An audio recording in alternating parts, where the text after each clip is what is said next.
Hello दोस्तों, मैं अमरदीप कादियान। नमस्ते, प्रणाम, सलाम वालेकुम, सत श्री अकाल, जय मसीह की, राम राम जी, जय माता की। दोस्तों, आपका स्वागत है मेरे यूट्यूब चैनल डिसेंट एडवाइस में।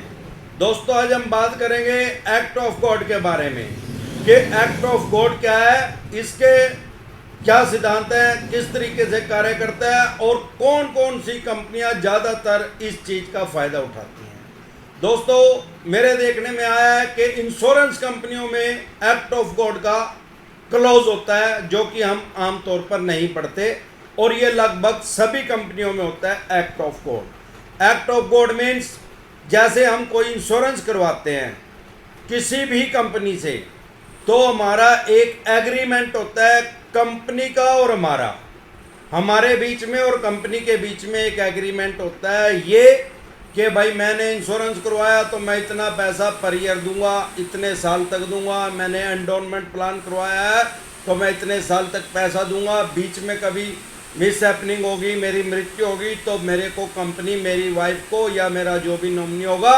उसको वो इतना पैसा पे कर देगी। ये होगा।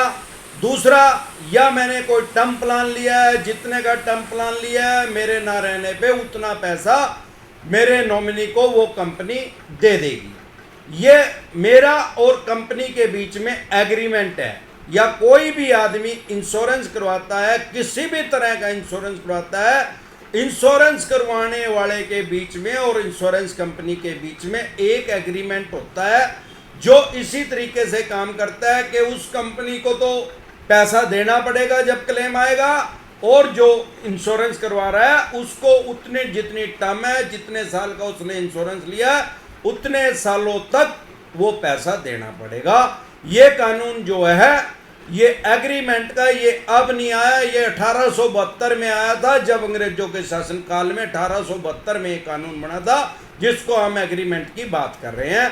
अब जब हमने इंश्योरेंस कंपनी के साथ एग्रीमेंट कर लिया तो वो गॉड, ये एक्ट ऑफ गॉड का फायदा किस तरीके से उठा सकते हैं। मतलब एक्ट ऑफ गॉड का मतलब भगवान का कानून। भाई ये तो भगवान का रचयिता है, भगवान ने ये कानून बनाया और ये तो सबके ऊपर लागू, और सबको ही मानना पड़ेगा। जब एक्ट ऑफ गॉड लागू हो जाता है जिस स्थिति में, तो उस स्थिति में एग्रीमेंट की कोई वैल्यू नहीं रहती, एग्रीमेंट टूट जाता है। अब दोनों पार्टियों की तरफ से जो देने वाला है पैसा, जिसका इंश्योरेंस है, वो तो कभी भी एक्ट ऑफ गॉड का इस्तेमाल करता ही नहीं। हमेशा जब भी करेगी उसको कंपनी करेगी। कंपनी जब एक्ट ऑफ गॉड का इस्तेमाल करेगी विशेष परिस्थिति में करेगी, ऐसे नहीं कि जर्नली किसी का क्लेम रिजेक्ट कर दे एक्ट ऑफ गॉड का अकॉर्डिंग उसका इस्तेमाल करके, ऐसे वो कंपनी भी नहीं कर सकती। लेकिन कंपनी, जैसे फॉर एग्जांपल भूकंप आ गया या कोई महामारी आ गई, जैसे आजकल कोरोना फैली हुई है, इसकी वजह से, या और कोई ऐसा प्राकृतिक आपदा आ गई, भूचाल आ गया, बाढ़ आ गई, कोई बांध की वजह से कई स्टेट डूब गई और उसकी वजह से करोड़ों आदमी मर गए। क्योंकि जब भी भूकंप आता है कोई 5-10 किलोमीटर में तो आता नहीं, हजारों किलोमीटर में आएगा, वो कई स्टेटों को कवर कर लेगा। अब जब कई स्टेटों को उसने कवर कर लिया, मान लो रिएक्टर पैमाने पे 9 उसकी पावर आ गई, तो वो क्या करेगा, वो मल्टी स्टोरी बिल्डिंगों को तो गिरेगा ही गिरेगा, एक मंजिल मकान को भी गिर देगा। तो उससे क्या होगा, उस स्टेटों में, जितनी भी स्टेटों में वो भूकंप आएगा वहां पे रहने वाले करोड़ों आदमी नहीं बच पाएंगे। अब क्या होगा, मान लो या कोई ऐसी महामारी आ गई, जैसे आपने सुना होगा गांवों में कहते हैं या शहरों में भी कहते हैं, कत्तक वाली बीमारी आ गई थी भाई। एक आदमी न फूक गाँव थे, 4 और मरे पाओ थे गांव में, शहर में, फिर न फूकण जाओ थे, फिर 8 और मरे पाओ थे। इस टाइप की कोई भगवान ना करे महामारी आ गई जिससे करोड़ों आदमी मर गए। अब मान लो 20 करोड़ आदमी या 25 करोड़ आदमी मर गए और उनमें से 5 करोड़ आदमी को इंश्योरेंस था, तो वो इंश्योरेंस कंपनी चाहे वो कोई भी हो, वो लाखों करोड़ रुपए का उसका क्लेम आ जाएगा। वो जो इंश्योरेंस कंपनी है वो अपना सारा पैसा, सारी संपत्ति बेच के भी उन लोगों का क्लेम पास नहीं कर सकती। तो वो ऐसी स्थिति में क्या करेगी, उसमें जो हमारा उस कंपनी के साथ एग्रीमेंट है उसके अंदर वो क्लोज है वो एक्ट ऑफ गॉड का इस्तेमाल करेगी कि तो भाई भगवान के ऊपर निर्भर है, भगवान ने करा, मैं नहीं कुछ कर सकती, वो कोई पैसा नहीं देगी और वो जो एग्रीमेंट है वो कैंसिल माना जाएगा। वो उस कंपनी की तरफ से कैंसिल नहीं माना जाएगा, कंपनी का उसमें कोई कसूर नहीं माना जाएगा। वैसे तो अमूमन होता क्या है, मान लो ऐसा हो गया, मान लो 25 करोड़ आदमी मर गए, अब वो 25 करोड़ एक स्टेट में तो रहते नहीं है, ऐसी कोई हमारे देश में तो कोई ऐसी स्टेट नहीं है, ना मैंने आज तक कभी सुना कि उसमें 25 करोड़ आदमी रहते हो। तो उसमें क्या होगा, कई स्टेट कवर हो जाएगी, तब जाके इतना आदमियों का इतनी जान का नुकसान हो सकता है। अब होता क्या है भाई, जिस आदमी ने इंश्योरेंस करवाया, ज्यादातर तो नॉमिनी अपनी वाइफ को ही बनाते हैं लोग, या अपने बच्चों को बना दिया।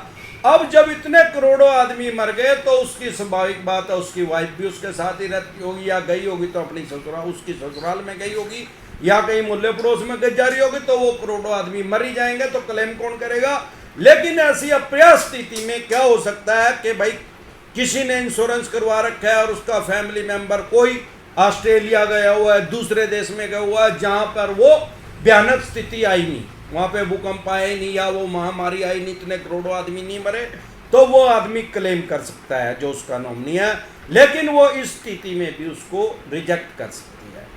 अब मेरे देखने में क्या है, ज्यादातर मैंने बहुत से ऐसे आदमी देखे हैं कि वो एक मकान खरीद लेते हैं, वो मकान खरीद लेते हैं, वो उसकी किस्त, जब पहले तो वो खरीदने से पहले ये सर्च नहीं करते, आजकल सब कुछ ऑनलाइन है, हर आदमी लगभग कंप्यूटर चला रहा है, आप नहीं चला रहे होगे तो आपके बच्चे चला रहे होंगे। अगर आपको होम लोन लेना भी है, होम लोन सारी दुनिया के किसी कोने से भी लो तो वो सबसे सस्ता पड़ता है, होम लोन से सस्ता कोई लोन नहीं पड़ता, क्योंकि बैंक का पैसा या एनबीएफसी कंपनी का पैसा होम लोन में सबसे ज्यादा सिक्योर है।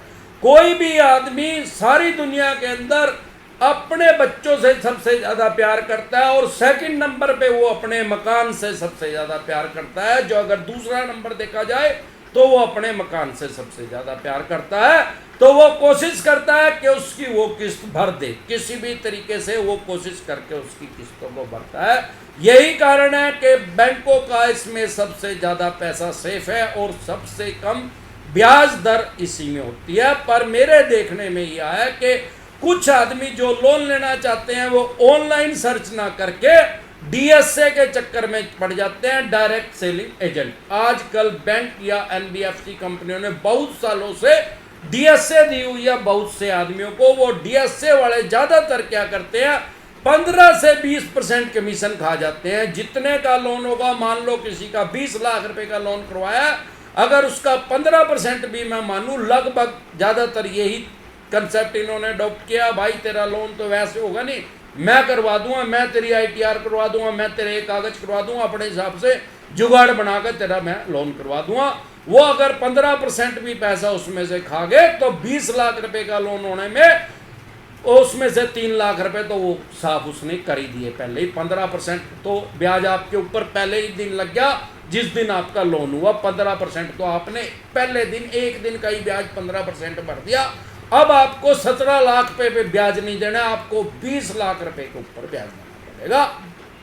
तो आपको क्या करना चाहिए, अगर आपको लोन लेना है, अब लोन तो आपके कागजों के ऊपर ही मिलेगा, आईटीआर के ऊपर मिलेगा, आपके सिविल के ऊपर मिलेगा। वो डीएसए क्या करेगा, डीएसए तो यार फोन के अंदर ही है। सब बैंकों ने, एनबीएफसी कंपनियों ने अपनी ऐप बना रखी है, वहां पे जाके ऑनलाइन सर्च करके गूगल पे सर्च करो और वहां से आप लोन के लिए अप्लाई करो, कोई दिक्कत परेशानी आएगी नहीं आपको। आजकल तो 59 मिनट में भी यार लोन सेंसर होने लग गया। एक साइट है, गूगल पे आप सर्च करोगे आपको मिल जाएगी। आपको अपनी सारी डिटेल डालनी है, जब आप अपनी सारी डिटेल डाल देंगे तो वहां पे बहुत सी उस कंपनी में जितनी भी एनबीएफसी कंपनियां और ज्यादातर बैंक भी और एनबीएफसी कंपनियां भी वहां पर रजिस्टर्ड है, वो तभी आ जाएगा कि एचडीएफसी बैंक आपको इतना लोन दे देगा। आपने 20 लाख की अप्लाई करी है तो 16 लाख रुपए दे रहा है, या 20 ही सैंक्शन कर रहा है, आईसीआई इतना दे रहा है, एनबीएफसी कंपनी बजाज फाइनेंस इतना दे रही है, ये फलानी कंपनी इतना दे रही है। वो सारी डिटेल आपके पास आ जाएगी और रेट ऑफ इंटरेस्ट भी आ जाएगा उसमें। 59 मिनट के अंदर आपको अप्रूवल उसमें मिल सकती है, तो आपको डीएसए के पास जाने की जरूरत नहीं है। और मेरे देखने में क्या है कि बहुत से आदमी जो लोन लेते हैं, मेरा एक दोस्त भी है, उसने भी एक मकान के ऊपर लोन लिया कुछ साल पहले उसने भी डीएसए के थ्रू लिया था, 15% पैसे तो उसके डीएसए ने साफ कर दिए। उसके बाद क्या हुआ, जब भी आदमी अपने औकात भूल के होम लोन लेता है तो वो हमेशा मार खाता है। वॉरेन बफे ने एक बात कही है, जो सबसे बड़ा वर्ल्ड का इन्वेस्टर है, उसने एक बात कही है, अगर हम कोई चीज आज जो इसकी हमें जरूरत नहीं है, आज हम वो चीज खरीद रहे हैं, तो डैम श्योर है कि आने वाले कुछ सालों में जो हमारे पास जरूरत की चीजें हैं वो भी बिक जाएंगी गैर जरूरत की चीज खरीदने से। अभी मेरे देखने में क्या आया, उस आदमी ने, मेरे दोस्त ने क्या किया, होम लोन ले लिया। मेरे को उस टाइम उसने नहीं बताया। उसने क्या किया, उसका काम धंधा बहुत अच्छा चला हुआ था, वो कई स्टेटों में अपना माल भी सप्लाई करता था, फैब्रिक का उसका काम था। तो उसने क्या किया, 25 लाख रुपए का उसने लोन करवा के उसने मकान ले लिया। अब थंब रूल ये कहता है कि हमें हमारी इनकम का मैक्सिमम 40% तक लोन लेना चाहिए। चाहे इनकम हमारी 5 लाख रुपए महीना हो तो हम सिर्फ 2 लाख रुपए महीना किस्त भर सकते हैं, बाकी के हमारे खर्चे हो जाएंगे। जैसे जैसे हमारी इनकम बढ़ती है हमारा खर्चा बढ़ता जाता है। अगर 20,000 रुपए हमारी इनकम है तो हमें फिर भी 40% ही लोन लेना चाहिए। उसका लगभग 8,000 रुपए के करीब हमें इजिली हम उसकी किस्त भर सकते हैं, अदरवाइज हमारी किस्त वो टूटेगी। उसने गलती क्या करी, 100% तो कभी लोन होता नहीं, 80-85% मैक्सिमम होता है। कुछ बैंक या एनबीएफसी कंपनी 60% तक भी लोन करते हैं। उसने क्या किया, वो उतने परसेंट 80% सो बैंक से करवा लिया उनके थ्रू, और बाकी का 20% पैसा था उसमें से 10% 15% काम से अपने निकाल के उस काम के अंदर लगा दिया।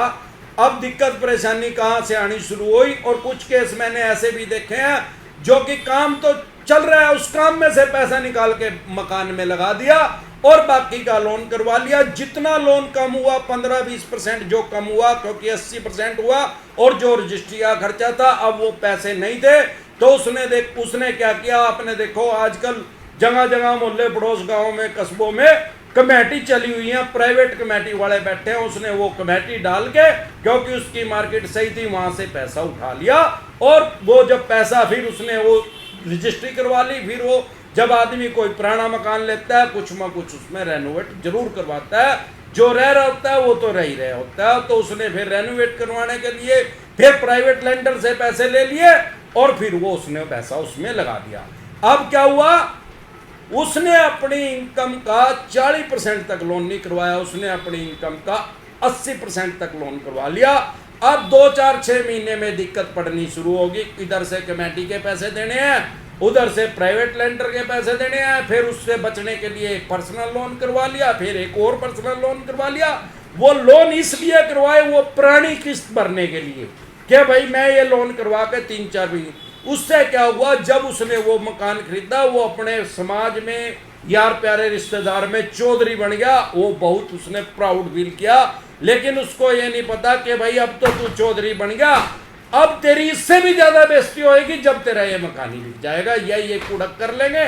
उसको वो उस टाइप से नहीं करना चाहिए था, क्योंकि वो उस टाइम उस चीज का लॉजिक नहीं है। एक कहावत है कि हम एक दुकान से 10 मकान बना सकते हैं, पर 10 मकानों से एक दुकान नहीं बन सकती। जब उसका काम चला हुआ था, अब मैंने ये भी सुना है कि लोगों के पास कुछ पैसा कहीं से आ गया, उसका काम धंधा चला हुआ है, वो क्या कहते हैं, यार ये पैसा कहीं प्रॉपर्टी में लगा दो, नहीं तो ये मार्केट में डाल दिया तो ये कभी भी इकट्ठा नहीं हो पाएगा। मैं ये कहता हूं, जो पैसा आपके पास है, जो आपको काम आता है, उसको उस पैसे को 70% मार्केट में डाल दो, और नहीं आएगा वापसी, मैं भी कह रहा हूं नहीं आएगा तो आपकी किस्मत अच्छी है कि वो नहीं आ रहा है वापसी, क्योंकि उससे आपको इनकम हो रही है।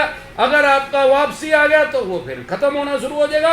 आप उसको 70% पैसे को काम में डाल के 2-3 साल वेट कीजिए, और जब आपका काम पूरा चल जाए उसके बाद आप एक लोन लीजिए और फिर आप उसको इजिली पे कर सकते हैं। अब दिक्कत परेशानी कहाँ आती है, फिर उसने बाद में उस पर एक मकान और था उसका पेरेंटल, उस पर उसने लिमिट बनवा ली। अब वो कर्ज के जाल में फंसता चला गया। मैं ये नहीं कहना चाहता इस वीडियो के माध्यम से कि मकान लेना गलत है या होम लोन लेना गलत है। हर आदमी का एक ड्रीम है कि मेरे जीते जी मैं अपने बच्चों के सर पे एक छत कर जाऊं, मेरा एक मकान होना चाहिए। और वो स्वाभाविक भी है, और मैं तो उसको सबसे अच्छा लोन समझता हूं। लेकिन वो लोन कब लेना चाहिए? जब आपका काम चल रहा हो। और 40% तो थंब रूल है। मैं कहता हूं आपको 30% इनकम के 30% ही करनी चाहिए, उसकी किस्त, उससे ज्यादा आपको किस्त नहीं करनी चाहिए। और सिर्फ आपको यह भी देखना चाहिए कि मेरी अगर मकान की किस्त नहीं है, 2-3 लोन मेरे ऑलरेडी चले हुए हैं, वो भी किस्त मिला के टोटल आपकी इनकम का 30 से 40% तक अगर होगा तो आपको इजिली आप उसको पे कर पाओगे। नहीं तो जो मैं आजकल लोगों को देख रहा हूं मार्केट का सिनेरियो, एक मकान ले लिया और मकान में रहने लग गए, अब वो कर्जाई दिन पे दिन होते जा रहे हैं। तो मेरी उनको यह सलाह है कि भैया सबसे पहले इस बीमारी को बेच दे, इस मकान को बेच दे। आज नहीं बेचेगा, 2-3 साल बाद बेचेगा तो ये तो ब्याज में ही चला जाएगा, क्योंकि आपने लोन इतने ज्यादा ले चुके हो। अभी बेचोगे तो इसको बेच के बैंक का लोन उतर के कुछ 10 रुपए आपकी जेब में डल जाएंगे, भले आप रेंट पे रहो। जब आप दोबारा से फिर कोशिश करो, कोशिश करने वालों की कभी हार नहीं होती और मेहनत कभी बेकार नहीं होती। दोबारा से फिर कोशिश करो और अगली बार वो ही गलती ना करो। गलती आदमी जब भी कोई नया काम करेगा तो गलती स्वाभाविक बात है कि होगी। जो आदमी गलती नहीं कर रहा वो कभी तरक्की भी नहीं कर सकता। लेकिन इसमें सिर्फ एक ध्यान देने योग्य बात यह है कि हम जो गलती कर रहे हैं उसी गलती को दोबारा ना करें, तो हमें आगे बढ़ने से कोई नहीं रोक सकता। आपका एक मकान ही अगर बिक भी गया, आप अपने जितने जी ऐसे 5 मकान और बना सकते हैं। लेकिन अगर आप जो गलती पहले कर चुके हैं, 5 लोन ले चुके हैं, एक मकान बनाने से ही आप कर्जाई हुए हैं, क्योंकि अब आपने कुछ पैसा काम में से निकाल लिया, कुछ उधर से वो कमेटी उठा ली, कुछ प्राइवेट लेंडर से ले लिया, कुछ पर्सनल लोन ले लिया और उधर मकान की भी किस्त देनी है। उसकी वजह से अब आप घिर चुके हैं और आराम से आप इस दलदल के अंदर जाते जा रहे हैं। उस दलदल में से बहुत जल्दी करके निकल जाइए, क्योंकि आप 100% ये मान के चलिए कि समाज क्या कहेगा। रे समाज तो आज भी कुछ कह रहा है, कल भी कुछ कहेगा। आपने खरीदा था तब भी कुछ कह रहा था, नहीं खरीदोगे तब भी कुछ ना कुछ उसने तो बोलना ही है। समाज की तरफ से बेपरवाह होके आप सिर्फ अपना पर्सनल फायदा देखिए। पर्सनल फायदा इसमें है कि बहुत से आदमी है, मेरे देखने में भी बहुत से आदमी, आपके भी यार प्यारे रिश्तेदारों में बहुत से ऐसे आदमी आएंगे जो ये गलती कर चुके हैं, अपना बजट खराब करके एक मकान खरीद चुके हैं और अब उसकी उनसे किस्त नहीं भरी जा रही है। कोविड-19 का तो नाम लग गया, बहुत से ऐसे आदमियों को जानता हूं जो पहले भी नहीं भर पा रहे थे, क्योंकि उन्होंने उस टाइम गलती कर दी। भैया एक कहावत है हरियाणा में, भाई ब्याह में और शादी में जो टूट गया उसको कोई नहीं बचा सकता।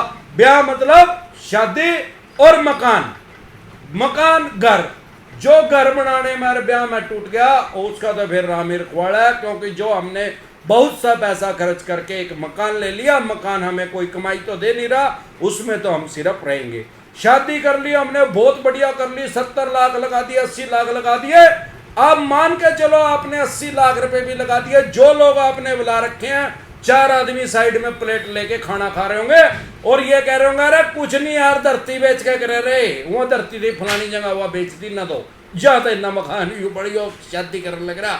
कुछ ऐसे आएंगे, आपने मकान बना लिया, आप उसकी पार्टी दे रहे हैं, कुछ नहीं धरती बेच के बनाया। कोई कहेगा 2 नंबर के पैसे हैं, कोई कहेगा 3 नंबर के पैसे हैं। भाई लोगों ने तो बोलनी है भाई, उनके बोलने के चक्कर में उन्हें बोलता रहने दे, उनका तो काम ही हो गया।